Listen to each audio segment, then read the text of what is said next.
So hello everyone, I welcome all of you back on my channel. आज मैं आपसे बात करने वाला हूँ एचयूएफ से रिलेटेड कुछ इंपॉर्टेंट फैक्ट्स को लेकर। जब जनरली एचयूएफ में कोई करता या उसका मेंबर किसी भी एसेट को ट्रांसफर करता है तो उसके टैक्स इम्प्लीकेशंस क्या होंगे और उससे आने वाली इनकम कहाँ क्लब होगी, ये कुछ जानकारी आज आपको इस वीडियो में देखने को मिलेगी।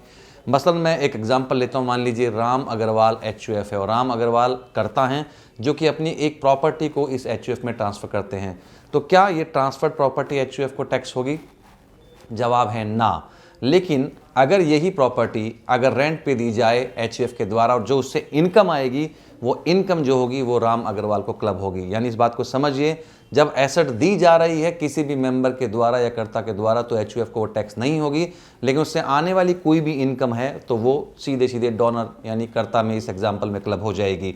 यहाँ एक बात और क्लियर करना जरूरी है कि मान लीजिए मसलन उस रेंट के आगे मान लीजिए एचयूएफ एफडी करा देती है, तो अब उस एफडी पे जो आने वाला इंटरेस्ट है वो एचयूएफ को ही टैक्स होगा। यानी इनकम पे जो इनकम आएगी वो तो एचयूएफ को टैक्स होगी, लेकिन इनकम देने वाले मेंबर को चली जाएगी, यानी उसको वो जाके क्लब हो जाएगी।